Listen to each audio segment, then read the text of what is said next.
Hello বন্ধুরা, আসসালামু আলাইকুম। সবাই কেমন আছেন? আশা করি সবাই ভালো আছেন, আমিও ভালো আছি।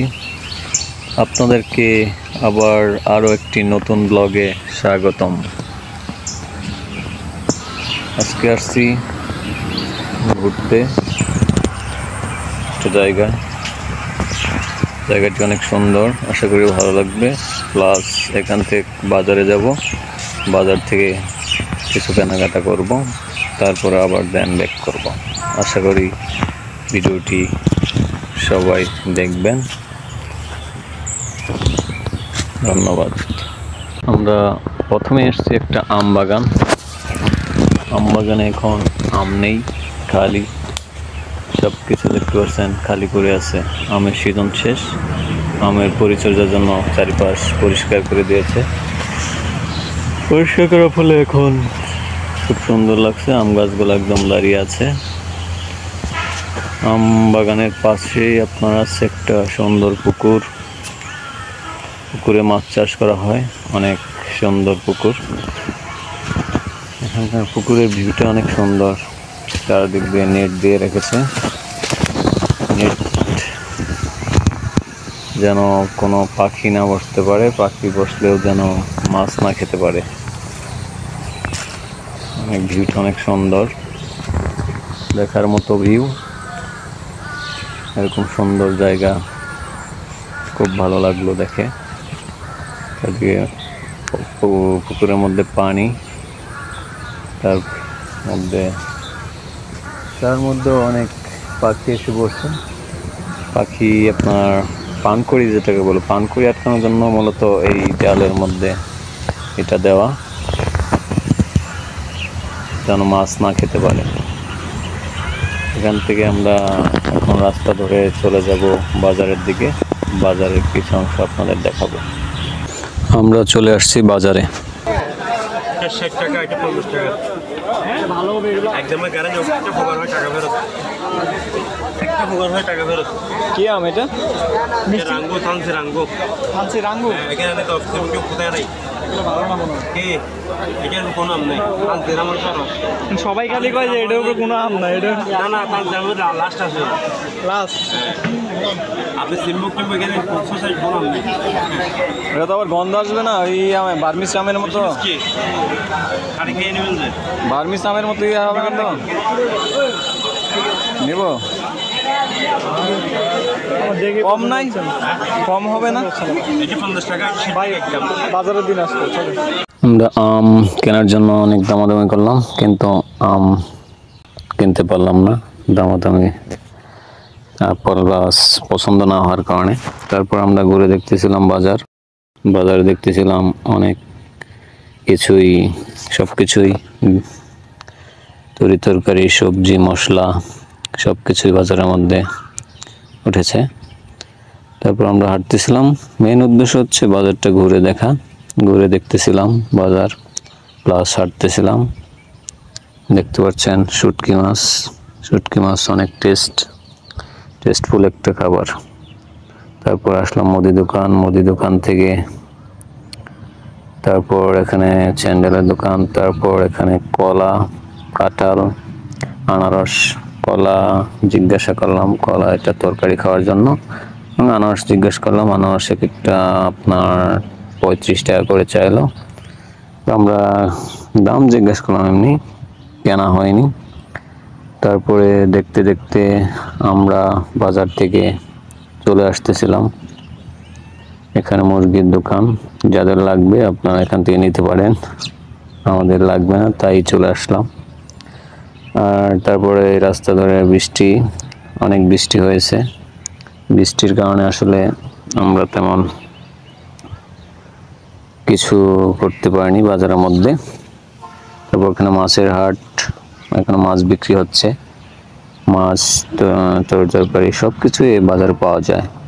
মাছগুলো অনেক ফ্রেশ, দেখলাম অনেক টাটকা। এটা হচ্ছে মাছের আড়ত। এখান থেকে খুব কম মূল্যে মাছ কেনা যায়। চাইলে আসতে পারেন যে কোনো সময় যে কোনো টাইমে।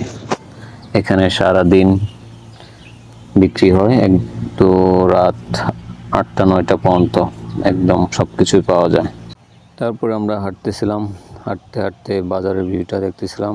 বাজারের পাশেই সুন্দর একটা নদী, নদীতে দেখেন একটি নৌকা, এই নৌকা দিয়ে নদীর এপার থেকে ওপার পারাপার হয় এবং এই পারে মানুষ ওই পার যায়। তারপরে এই বাজারে আসে, বাজারে আমরা মাছ দেখতেছিলাম, অনেক সুন্দর মাছ, এগুলা সামুদ্রিক মাছ, এগুলা খেতে অনেক সুস্বাদু, কিন্তু চাচা দাম অনেক বেশি চায়, যে কারণে আসলে নেওয়া হয়নি। দামটা অনেক বেশি। সামুদ্রিক মাছ, এটাকে বলে লটকা মাছ। লটকা মাছ খেতে অনেক সুস্বাদু এবং খুব টেস্টফুল, ঝোল কম দিয়ে রান্না করলে অনেক ভালো লাগে।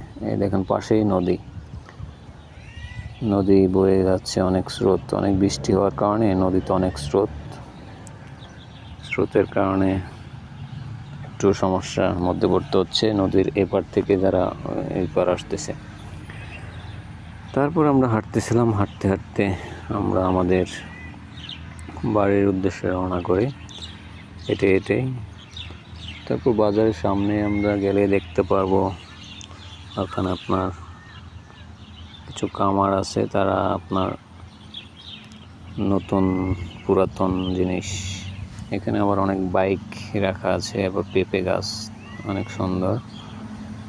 এই নদীর পাড় দিয়ে হাঁটতেছিলাম, লোকজন আসতে চলাচলের রাস্তায় নদীর পাড় দিয়ে অনেক দূর পর্যন্ত চলে গেছে রাস্তা। এই পাড়টা গেলেই আপনার আমাদের বাড়ির একদম কাছাকাছি চলে যেতে পারবেন। এখানে কিছু লোক বসে আছে, জিজ্ঞেস করলাম কী জন্য, বলল না এমনি বসে আছে। তারপর আমরা হাঁটতেছিলাম নদীর পাড় ধরে, হাঁটতেছি, বৃষ্টি, তার মধ্যে হাঁটতেছি আমরা। নদীর ভিউটা অনেক সুন্দর, দেখেন প্রচুর পানি, সব পাহাড়ি পানি, পাহাড়ি ঢলের পানি। এখানে চাচা কাস্তের জন্য ডাট বানাচ্ছে অনেক সুন্দরভাবে, খুব যত্ন সহকারে। এগুলো অনেক দামে বিক্রি করে, মোটামুটি এগুলো বেচে চাচার সংসার চলে, চাচা এগুলো বিক্রি করে। তারপর এখান থেকে চলে আসলাম আমরা আমাদের বাড়ির উদ্দেশ্যে। বাড়ি যেতে অনেক দূর এসে পড়েছি হাঁটতে হাঁটতে। গ্রামের রাস্তায় হাঁটতে অনেক ভালোই লাগে, তার মধ্যে গ্রামের মধ্যে একটু বাজার নদীর পাড় দিয়ে বয়ে চলেছে। বাজারটা অনেক সুন্দর, অনেক লোকজন আসতেছে এদিকে। এই রাস্তাটা আসলে ব্যস্ত রাস্তা, নদীর পার হয়, এই রাস্তাতে সবাই চলাচল করে। এখানে অনেক সুন্দর রাস্তা, একদম পাকা করা, নদীর সাইড দিয়ে এরকম রাস্তা ভাবাই যায় না, খুব সুন্দর রাস্তা। তারপরে মুরব্বীরা আসতেছে অনেক কষ্ট করে, বৃষ্টির মধ্যে অনেক কষ্ট। আপনারা বলেছিলাম কামারের কথা, এখানে সেই কামার, যারা আপনার দা, বটি, কাস্তে সব কিছু এখানে তারা তৈরি করে দেয়, খুব কম মূল্যে, সুলভ মূল্যে পাওয়া যায়। সুলভ মূল্যে এখান থেকে আপনারা চাইলে বানিয়ে নিতে পারবেন আপনাদের সেই কাঙ্ক্ষিত ছুরি, কাঁচি, দা, বটি, যা লাগে সংসারে প্রয়োজনীয় এবং কৃষি কাজে ব্যবহৃত সব কিছুই আপনারা পেয়ে যাবেন এখান থেকে। আমরা হাঁটতেছি, তবুও আমাদের রাস্তা শেষ হচ্ছে না। গ্রামীণ রাস্তা অনেক সুন্দর, হাঁটতে হাঁটতে অনেক দূর চলে আসছি বাসা থেকে, যে কারণে আসলে বাসায় যেতে অনেক টাইম লাগছে। আবার এখানে সন্ধ্যা হয়ে যাচ্ছে প্রায়, আমরা আসছি অনেক আগেই, সন্ধ্যা হয়ে যাচ্ছে, অনেক লোকজন চলাচল করতেছে। এখানে আবার ফার্নিচারের দোকান, যারা ফার্নিচার কিনতে চান তারাও এদিকে আসতে পারেন ফার্নিচার কেনার জন্য। অনেক সুন্দর রাস্তা, অনেক। এখানে দেখেন মুরব্বীরা কি করে, মুরব্বীরা এখানে বসে বসে কি বলবো আর, প্রাকৃতিক ডাক যেটাকে বলে সেটা সারতেছে। পাশেই নদী, দেখেন নদীটা সুন্দর। ঠিক আছে বন্ধুরা, সবাই ভালো থাকবেন, আজকের এই পর্যন্তই। আল্লাহ হাফেজ, আসসালামু আলাইকুম।